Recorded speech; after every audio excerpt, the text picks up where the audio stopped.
अभी यहाँ के सांसद हैं, सभी हमारे अन्य मंत्रीगण, विधायकगण, पदाधिकारीगण और सभी आत्मीय कार्यकर्ता बंधु मित्रों, ये ठीक बात है कि छत्तीसगढ़ ये मेरा कई बार पहले आना हुआ, लेकिन पार्टी के नाते से आना हुआ। आज मैं सरकार के नाते भी आया हूं और पार्टी के नाते भी आया हूं। सरकार के नाते अपने दोनों भागों की एक पूर्व शासन के अपने बंधुओं के साथ मुख्यमंत्री फल थे मीटिंग करके आए हैं। तो यहाँ की ऊर्जा संबंधी सर्वेक्षण और जो शहरी विकास के मामले जितने थे उनके ऊपर में विचार किया। लोकसभा के चुनाव के बाद आपका भी अपने विधानसभा का चुनाव इसलिए दिसंबर में हुआ है। दोनों में ही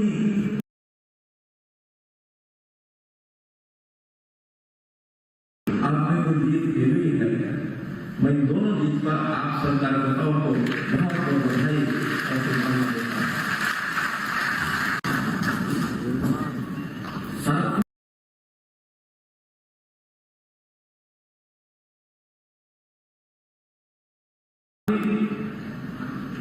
लोकसभा में जो जीत हुई है, उस जीत की विशेष बातें अपने ध्यान में जरूर आई दी होंगी। कभी मैं दोहरा रहा हूं कि 60 साल के बाद, 62 साल के बाद आदरणीय नरेंद्र मोदी जी 57 में 62 में प्रधानमंत्री बने थे और यहाँ पर हमारे नरेंद्र मोदी जी 2014, 2019, 2024 में बने। लेकिन बड़ा अंतर, उस समय कांग्रेस का प्रधानमंत्री बनना बहुत बड़ा कुछ चैलेंज का विषय नहीं होता था, क्योंकि देश आजाद होने के बाद कांग्रेस बिना चुनाव के ही एक प्रधानमंत्री बनकर के और सरकार बनाने में कामयाब इसलिए हुई कि उन्होंने अपना अधिकार मान लिया कि जैसे देश पर शासन का अधिकार होने का है। हालांकि अलग बात है कि उस समय गांधी जी ने कहा कि देश आजाद हो गया है, आजादी की भूमिका में कांग्रेस का एक स्थान उसमें रहा और अपना उद्देश्य पूरा हुआ, कांग्रेस को समाप्त कर देना चाहिए और लोग जो है अपने अपने समूह बना करके अलग से पार्टियां बनाएंगे और वो पार्टियां लोकतंत्र के पद्धति से सरकार बनाने में आगे बोली आएगी, सरकार बनेगी। लेकिन उस समय चूंकि सत्ता की बहुलता इतनी होती है, नेहरू जी ने कहा कि नई सरकार का हमारा यह अधिकार और हम अपना प्रधानमंत्री बनाएंगे, उसको प्रधानमंत्री बनाएंगे। कोई चैलेंज नहीं था। अगर उस समय जनसंघ भी बना था, आपने लोगों ने जनसंघ बनाया, तो चुनाव लड़ने में एक वाक्य होता था कि मजबूत विपक्ष के नाते हमको चुनाव लड़ना है। सरकार बनाने की बात समझ नहीं मिली। लेकिन आज जिस प्रकार के पिछले 15 साल में, 10 साल में कांग्रेस की अपनी भूमिका रही, विपक्ष भी रहा, एनडीए यूपीए इसके लिए लगातार भूमिका रही, उस चैलेंज के बावजूद भी तीसरी बार सरकार में आना, सरकार बनाना, ये बहुत बड़ा एक महत्वपूर्ण विषय देश के लिए। और इस सरकार के बनने के बाद हम खुश हैं क्योंकि सरकार हमारी बनी है। लोग खुश हैं कि भारतीय जनता पार्टी के नेतृत्व में, मोदी जी के नेतृत्व में सरकार बनी है। वहीं पर कांग्रेस भी खुश है। अब समझ में नहीं आता है कि चुनाव के अंदर सत्ता पक्ष भी खुश है, विपक्ष भी खुश है और विपक्ष कहते हैं कि हमारी जीत हुई है। इस प्रकार के भ्रामक आंकड़े जो लोग पेश कर रहे हैं, वो समझने की बात है। पहली बात तो उनकी खुशी का कारण तो मैं समझता हूं कि लगातार पिछले 2 चुनाव में, इस लोकसभा से पहले के 2 चुनाव में उनको इतनी सीटें की हासिल नहीं हुई कि मान्यता प्राप्त विपक्ष का दर्जा उनको मिल सके। दोनों चुनाव में एक में 52 और एक में 44-48 ऐसी सीटें रही, जबकि विपक्ष के दर्जा प्राप्त करने के लिए 54-55 सीटों का होना अनिवार्य होता है। तो दोनों बार को विपक्ष का दर्जा नहीं मिला। इस बार संयोग से उनकी सीटें 99 में आ गई, तो शायद इसी बात का खुशी उनको होगी कि हम कम से कम विपक्ष की मान्यता प्राप्त दल को बन गए। ये खुशी मना सकते हैं, लेकिन इस 99 के हेरफेर में इतने मदमस्त हो गए हैं कि सीमाएं तोड़ तोड़ करके और अपनी बयानबाजी करने लग गए हैं और कहते क्या है कि ये हमारी सरकार है, ये अल्पमत की सरकार है। अब अल्पमत की सरकार समझने के लिए शायद स्कूल में गणित पढ़ा कि नहीं पढ़ा, लेकिन सामान्य गणित है कि 272 में बहुमत प्राप्त होता है, जबकि एनडीए की कुल सीटें 290, यानी बहुमत से 18 सीटें ज्यादा। मुझे समझ में नहीं आ रही कि आखिर अल्पमत की सरकार कैसे हो गई, लेकिन चूंकि खुशी मनाने का कोई ना कोई बहाना चाहिए, तो इस बहाने से वो इतना आगे बोल गया इस बार लोकसभा में जो भाषण हुआ नेता प्रतिपक्ष का कि अल्पमत में सरकार है। अगर उनसे मैं पूछूं कि आखिर उन्होंने भी 2004 और 2009 में सरकार बनाई, 2004 के आंकड़े शायद भूल गए हैं कि 2004 में जो यूपीए का जो इतना बहुमत नहीं था, कांग्रेस का तो था ही नहीं। कांग्रेस की 2004 में अगर कुल 145 सीटें ये आई थी, ये इतिहास बताता है, ये कोई उसमें कहीं किसी प्रकार की गणना नहीं, 145 सीटें थी कांग्रेस की। और अगर यूपीए की सरकार को, यूपीए की दल को, पूरा अलायंस को मान लें तो उस समय 225 सीटें यूपीए की, 272 नहीं थी। हाँ, अन्य थर्ड फ्रंट के लोगों को मिला करके उन्होंने सरकार चलाई, वो थी अल्पमत की सरकार। थर्ड फ्रंट को बाहर से सपोर्ट करता है। और इसी प्रकार 2009 में कांग्रेस की सीटें आई थी 206 और अलायंस की कुल मिलाकर के हुई थी 262, 272 तक भी नहीं थी। अल्पमत की सरकार की वोट हुई और आज ये 290 को करके अल्पमत की सरकार है, तो भगवान जाने कौन से स्कूल में गणित करके आए। लेकिन ये बात ध्यान से करा हूं कि इस प्रकार का झूठ बोलने का जनता एक उनकी पॉलिसी का हिस्सा था। हर बार झूठ बोलो, हर बार कुछ न कुछ ऐसा जनता को भ्रमित करने के लिए कुछ न कुछ विषय इस तरह से करते रहो। 2004 और 2009 में अगर भारतीय जनता पार्टी की उस समय की सीटें देखें तो 4 में हमारी सीटें आई थी 138 और 2009 में हमारी 116 आई थी। हम विपक्षी दल के नाते से कितनी सीटें दे रहे थे, 138 और 116।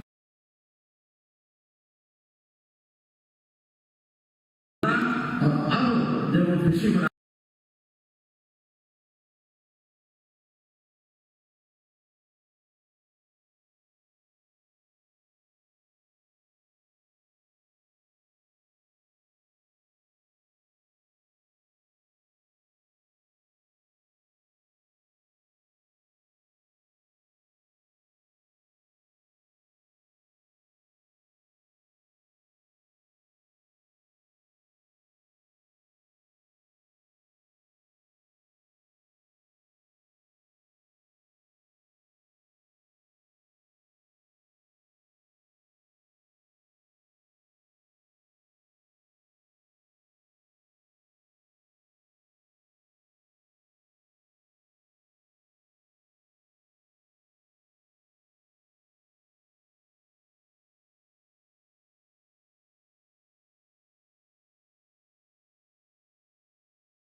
इस सब किराने के 12 किराने भी संख्या और बैठे प्रसन्नता हुई कि उस समय 2003 के अंदर अपनी सरकार बनी। छत्तीसगढ़ प्रदेश 2000 में बना था। स्वाभाविक है उस समय जब कांग्रेस की सीटें कुछ ज्यादा थी तो योगी जी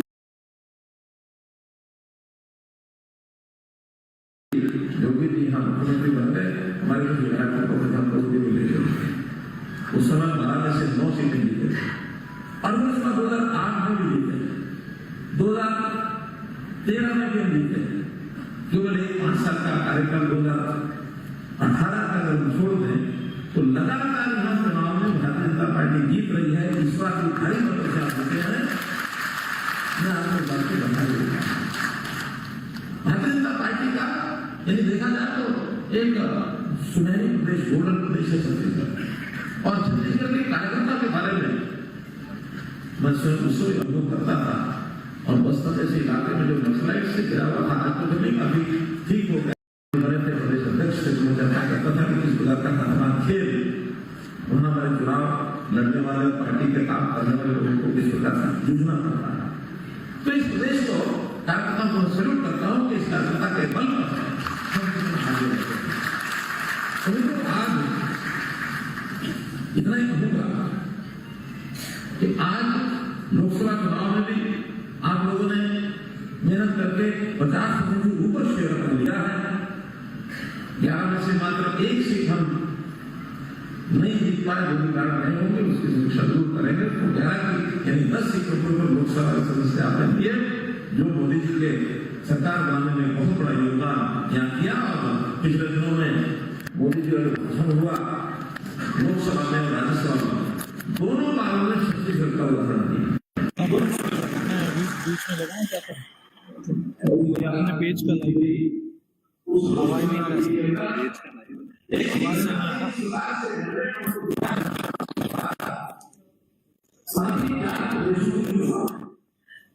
चारों देशों में एनडीए सरकार बनी है, एक भी कांग्रेस के हाथ में लगी, एक भी उनके हाथ में नहीं लगी। चाहे वो अरुणाचल प्रदेश हो, चाहे वो उड़ीसा हो, और 4 प्रदेशों के अंदर चारों में कहीं उनकी सरकार उनके नहीं आई है। आंध्र में भी सरकार उनके नहीं बनी। 13 प्रदेश ऐसे हैं जहां कांग्रेस का एक भी सांसद नहीं जीता, एक भी सांसद। तो कांग्रेस की इतनी बुरी हालत होने के बाद आज भी वो अपेक्षा कर रहे हैं कि हम लोग आगे आने वाले समय में सरकार बनाने के लिए इच्छाएं, मन में इच्छा रखना कोई बुरी बात नहीं है, लेकिन धरातल पर तो कुछ होगा तभी तो मन आगे बढ़ेगा। और तरह तरह के झूठ जो फैलाते हैं, छत्तीसगढ़ की मैं 2018 की बात कर रहा था कि यहाँ जो सरकार उन्होंने बनाई, कितने झूठ बोले उन्होंने कि हम आएंगे शराबबंदी कर देंगे। उन्होंने घोषणा की थी ना, की थी कि नहीं? कर पाए क्या? नहीं कर पाए।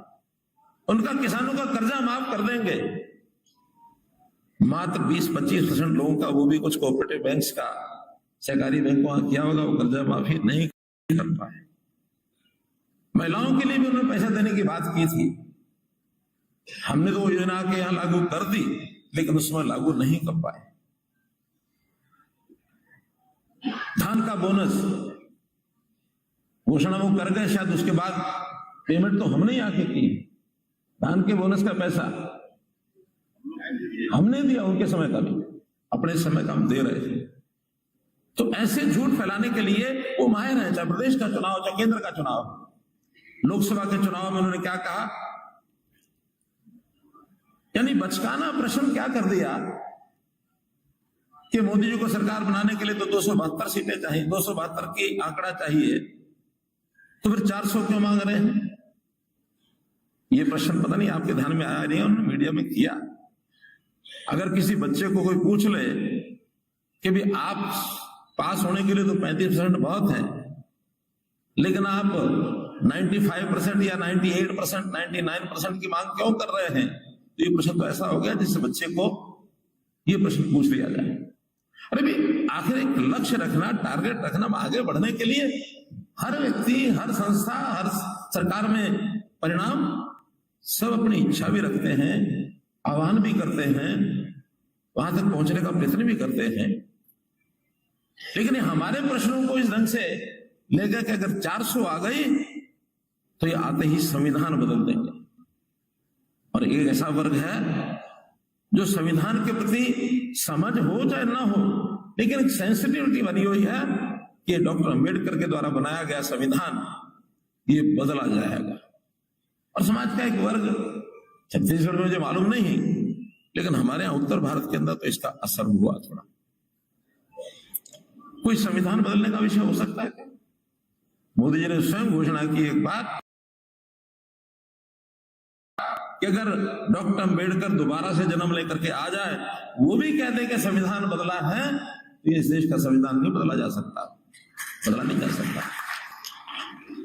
मामूली आवश्यकता पड़ने का समय काल परिस्थिति के अनुसार संशोधन तो होते रहे हैं, 125 से ज्यादा संशोधन हुए हैं, कांग्रेस सरकारों के समय भी हुए हैं, हमारी सरकार के समय भी हुए हैं।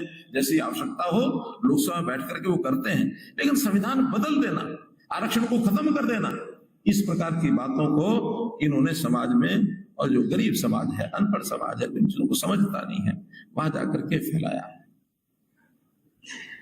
इस प्रकार से इन्होंने एक वातावरण बनाने की कोशिश की है। और केवल वही नहीं, लोकसभा में भी खूब शोर मचाया, कोई बात इनकी सुनी नहीं किसी ने, तो फिर इन विषयों को छोड़ करके कहां पहुंच गए? राम जी के नाम को बदनाम करना शुरू कर दिया, हिंदू के नाम को बदनाम करना शुरू कर दिया। हिंदू हिंसावादी है, ये स्टेटमेंट दी है राहुल गांधी ने, हिंदू हिंसावादी है। अरे हिंदू जितना सहनशील है, इतना दुनिया का कोई भी समाज सहनशील नहीं है। हिंदुत्व की सहनशीलता, अगर हिंदू सहनशील नहीं होता तो राम जन्मभूमि पर मंदिर बनने के लिए 500 साल न लगते मित्रों, 500 साल नहीं लगते, कभी का बनवा लिया होता। हिंदू सहनशील इतना है, एक पद्धति के साथ निर्णय होकर के सुप्रीम कोर्ट के निर्णय के बाद ही राम जन्मभूमि के पर मंदिर बनने का रास्ता प्रशस्त हुआ। क्या किसी को खरोंच आई? कोई नहीं खरोंच आई। 370 की बात हम कभी से कर रहे हैं। 370 की बात तो श्याम साहब मुखर्जी ने बलिदान दिया 1951 के अंदर। अगर हिंसावादी होकर के निर्णय करवाने होते तो ये कभी की खत्म हो गई होती।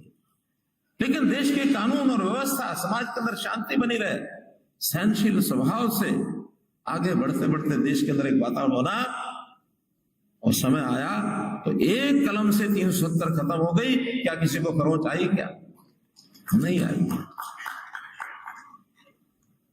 जबकि इनके मंसूबे, जब भी कोई काम इनके काबू में न रहे तो किसी को जाकर के उंगली लगा देना, किसी को भड़का देना, किसी को हिंसा के ऊपर खड़ा कर देना। जो दंगे, जातीय दंगे 1980 के दशक में, 1970 के दशक में हुए, 1960 के दशक में हुए, वो क्या इन 20 सालों में, 10 सालों में अब कई दंगे हो रहे हैं क्या? नहीं तो हर पुराने शहर के अंदर देश में कोई ना कोई दंगा हर साल होता था, नहीं तो 1 साल छोड़ के 1 साल होता ही। अब दंगे नहीं होते हैं। इसलिए नहीं होते कि आज बहुसंख्यक समाज की ताकत ये खड़ी हुई है। इस ताकत को अगर कोई भय का कारण मान ले तो इसमें किसी का दोष नहीं है। आज भारतीय जनता पार्टी की ताकत बनी है, उस ताकत के कारण से एक समाज में एक संस्थान गया है कि अब हर ठीक बात के लिए ही बोला जाएगा, गलत बात किसी की मानी नहीं जाएगी। तो मित्रों, ये मोदी जी की सरकार जब से आई है तब से इनको भय इनको लगने लगा है, और ये भय और किसी से नहीं, इनको मोदी जी से लगता है, भारतीय जनता पार्टी से लगता है कि लगातार भारतीय जनता पार्टी की सरकार चलती रही तो इनके मंसूबे पूरे नहीं होंगे। इस प्रकार का एक विषय लगातार इनको सताता है। तो मैं तो ये कहूंगा कि अब जो इनके झूठ, चाहे वो संविधान का हो, चाहे वो ईवीएम का हो, चाहे वो आरक्षण का हो, चाहे वो राफेल जैसे मुद्दे हो, कभी कभी इस प्रकार के मुद्दे ये उठाते रहते हैं। जिस भी बात के लिए इनको लगे कि इस पर झूठ बोला जा सकता है उसमें झूठ बोलते हैं, चाहे वो छत्तीसगढ़ में बोला हो, चाहे देश के लिए बोला हो। हम लोगों को इस बातचीत, इस बात में आना नहीं है, और अपने मनोबल को कार्यकर्ता और जनता में जाकर के क्योंकि अब हमारे लिए सरकार तो चाहे प्रदेश की है चाहे केंद्र की है बनी है, आने वाले समय में समाज को जो सरकार की योजनाओं के लाभ हैं, नई टेक्नोलॉजी के लाभ हैं, क्योंकि मोदी जी ने 10 साल में रिफॉर्म्स बहुत किए हैं, इन रिफॉर्म्स को लेकर के आज घर घर जाने की आवश्यकता है।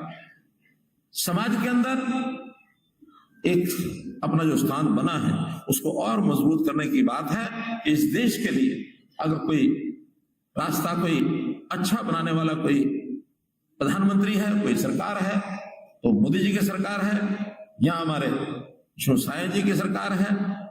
और हम प्रदेश में हो चाहे देश में हो, भारतीय जनता पार्टी की नीतियों को आगे पहुंचाएं और एक अपनी रफ्तार को भी बढ़ाना है, अपनी दिशा को भी ठीक रखना है। दिशा रफ्तार रखना बहुत जरूरी होता है। कभी कभी कोई भटक जाए तो बड़ी कठिनाई होती है। एक बार एक युवक ने तय किया, पैदल जा रहा था, किसी एक शहर में जाना था, मान लो बिलासपुर से चला, उसको रायपुर जाना है, रास्ता उसको पता नहीं था और वो रायपुर को थोड़ा दाएं बाएं से होकर निकला होगा, रायपुर रास्ते में आया नहीं और वो आगे निकल गया बस्तर की तरफ। और जब 10-5 किलोमीटर आगे निकल गया तो एक बुजुर्ग मिला रास्ते में। उस बुजुर्ग ने कहा, उस बुजुर्ग ने से पूछा उस व्यक्ति ने कि मुझे रायपुर जाना है, कितनी देर में रायपुर आएगा? अब वो बुजुर्ग उससे ऊपर से नीचे देखे कि रायपुर, मन में सोचा रायपुर तो पीछे छोड़ा है, तो आगे बढ़ रहा है। उन्होंने कहा बड़ा सोच समझ के कि जिस दिशा में तुम जा रहे हो, इधर से अगर रायपुर जाना होगा तो कई जन्म लग जाएंगे। उनका कई जन्म कैसे लग जाएंगे? उनका इसलिए कि रायपुर जिधर जा रहे हो इधर नहीं है, रायपुर पीछे छोड़ा है, और इधर जाओगे तो धरती का चक्कर काट के रायपुर आना पड़ेगा, उसमें कई जन्म लग जाएंगे। तो उस नाते से उसकी दिशा ठीक नहीं थी। दिशा ठीक रखना भी जरूरी है और फिर गति को ठीक रखना भी जरूरी है। वही व्यक्ति जब थोड़े आगे जाता है, बस्तर के नजदीक, एक उदाहरण के नाते उदाहरण जो बता रहा हूं मैं आपको, बस्तर के नजदीक पहुंचता है, उसको जगदलपुर जाना, जगदलपुर से 20 किलोमीटर बस्तर आता है। हमारे बलराम जी को जहां मैं एक बार मिला था, केदार जी का हमारा गांव बस्तर ही गांव है ना, इलाका भी बस्तर है, गांव भी बस्तर है, क्या नाम है? तो वहां जब वो पहुंचता व्यक्ति, वो कहता मुझे जगदलपुर जाना है। वो बुजुर्ग जो है, दूसरा को बुजुर्ग मिला, वो चुप रहा। उसने फिर पूछा, वो फिर चुप रहा। उसने समझा कि ये बुजुर्ग है, इसको समझ नहीं आ रही मेरी बात या सुन नहीं पा रहा, और वो बिना पूछे थोड़ा और आगे चलने लग जाता है। तो एक 200 कदम चलने के बाद उस बुजुर्ग ने जोर से आवाज दी, अरे सुनो भाई नौजवान, इधर आओ, इधर आओ। मुझे सोचा कि अभी तक तो जवाब नहीं रहा था, मुझे बुला रहा है, बात क्या है? कहने लगे तुम जगदलपुर 2 घंटे पहुंच जाओगे। कहने लगे बाबा आपने पहले तो मुझे बताया नहीं, मैं बार बार आग्रह किया, आपने बताया नहीं, अब आप कह रहे हो कि 2 घंटे पहुंच जाओगे। बेटा पहले मुझे तुम्हारी गति पता नहीं थी, अब तुम चल के दिखाया, 200 कदम चले हो, मुझे पता लगा तुम्हारी गति कितनी है, तुम जरूर 2 घंटे पहुंच जाओगे। तो दिशा भी चाहिए, गति भी चाहिए। हम लोग अपनी दिशा भी ठीक रखें, गति भी ठीक रखें। हम ध्यान करें कि हम सत्ताधारी दल के कार्यकर्ता हैं, क्योंकि सत्ताधारी दल के कार्यकर्ता में और विपक्ष के दल के कार्यकर्ता में एक बहुत बड़ा अंतर होता है। हम विपक्ष में भी रहे, 18 से 23 तक 5 साल विपक्ष में रहे, उससे पहले भी पुराने लोग हैं, विपक्ष की भूमिका निभाते रहे। विपक्ष की भूमिका अलग होती है कार्यकर्ता की, लेकिन जब सत्ता पक्ष में आते हैं, उसकी भूमिका जो सरकार की योजनाएं हैं उनको लोगों तक पहुंचाना, और लोगों की समस्याएं हैं उनको सीधे संबंधित व्यक्ति तक पहुंचाना। और उसका प्रचार अगर कहीं बड़ी सभाओं में करने लग जाते हैं, या कहीं मीडिया में करने लग जाते हैं, या लोगों में जाकर के कहने नहीं कुछ नहीं है तो बेकार है जी, इसका तो खत्म ही है जी, अगर ये हम करने लग जाते हैं, इसका मतलब हम विपक्ष की भूमिका निभाने वाले लोग हैं। तो आज परिस्थितियां जो बदली हुई हैं, इसमें हमको अपनी दिशा भी ठीक रखनी है, गति भी ठीक रखनी है, और मोदी जी ने जो हमारे सामने एक लक्ष्य रखा है कि 2047 तक विकसित भारत बनना चाहिए, तो विकसित भारत के जितने पैरामीटर्स हैं वो हर एक प्रदेश में भी लागू होंगे, देश में भी लागू होंगे, और नीचे जो हमारा स्थानीय शासन है उसमें भी हमको लागू करने हैं। हमको इन सब चीजों के लिए आगे बढ़ना है, और उसमें चाहे विकास की बातें हैं, चाहे वो ईज ऑफ डूइंग की बातें हैं, और चाहे वो किसी प्रकार के रिफॉर्म्स की बातों को स्वीकार कराना है। क्योंकि रिफॉर्म्स अपने आप में एक ऐसा विषय होता है, सामान्य कई बार व्यक्ति को समझ में नहीं आता इसका क्या लाभ होने वाला है। कई बार तो रिफॉर्म करते उसकी आलोचना शुरू हो जाती है और हम भी उस आलोचना के शिकार हो जाते हैं। कभी आलोचना का शिकार नहीं होना, बल्कि रिफॉर्म जो आए हम कार्यकर्ताओं को ट्रेनिंग देकर के उनको समझाएं कि इसकी ये पद्धति है, ये इसके परिणाम निकलने वाले हैं। उदाहरण के लिए व्यापारी लोगों के लिए एक उदाहरण मैं देता हूं जीएसटी का। 2017 में जीएसटी लागू हुआ। लागू होते ही कुछ व्यापारियों ने बावेला खड़ा कर दिया, एक नई पद्धति आ गई, कंप्यूटर रखने पड़ेंगे, लोग रखने पड़ेंगे, कौन सा आपका रखेगा, कैसे होगा। लेकिन आज वही व्यापारी अगर उनको कहा जाए कि जीएसटी ठीक है गलत है, नौजवान युवा व्यापारी हमारा कहता है कि इससे बढ़िया बात ही नहीं हो सकती। आज जीएसटी पद्धति के माध्यम से आज हमारा स्मूथ हो गया। हमको जो 2 प्रकार के बही खाते रखने पड़ते थे, अब हमको एक ही प्रकार का रखना पड़ता है, और हर किसी को टैक्स भी चुभता नहीं है, उसका सिस्टम समझ आ गया सब। नोटबंदी का विषय, ब्लैक मनी को समाप्त करने का विषय, कितने ही सुधार ये देश में हुए हैं, टेक्नोलॉजी के सुधार बहुत हुए हैं। अब चीजें सीधी केंद्र से चलती हैं, सीधी व्यक्ति जो कंज्यूमर है, जो व्यक्ति लाभार्थी है, उसके खाते में पहुंचता है। नहीं तो एक प्रधानमंत्री देश के ऐसे हुए जिन्होंने कहा कि हम 1 रुपया ऊपर से भेजते हैं तो नीचे 15 पैसे पहुंचते हैं। मित्रों, ये मोदी जी की गारंटी है, 1 रुपया भेजेंगे तो लाभार्थी के खाते में 100 पैसे पहुंचेंगे, 99 नहीं पहुंचेंगे। तो विषय बहुत है, हमारे अन्य वक्ता इन सब विषयों के बारे में आपको बताएंगे। मैं तो इतना ही विषय आपके सामने रखता हूं कि इस बार की जो जीत है ये बहुत ही एक, जिसको कहना चाहिए, एक विशेष परिस्थितियों में तीसरी बार की जीत होना ये अपने में मायने रखती है। और आप तो चुके स्वयं 2 बार 3 बार पहले, चाहे वो 3 में, चाहे फिर 8 में और 13 में 3 बार जीते हैं। बीच में एक बार किन्हीं कारणों से अगर कोई बात रह भी गई, और वो भी लोगों को भ्रमित करने के कारण से रही है, वरना यहाँ भारतीय जनता पार्टी का ही एक आधार है, सबसे बड़ी पार्टी के हम सदस्य और कार्यकर्ता हैं। इसका अनुभव, इसका आभास हमको रहना चाहिए, हमको गौरव होना चाहिए, और इसी गौरव को लेकर के हम आगे बढ़े। आज की इस विस्तारित कार्य समिति में इतने कार्यकर्ताओं के साथ मिलकर के मुझे प्रसन्नता हुई। आपका बहुत बहुत धन्यवाद, बहुत बहुत आभार।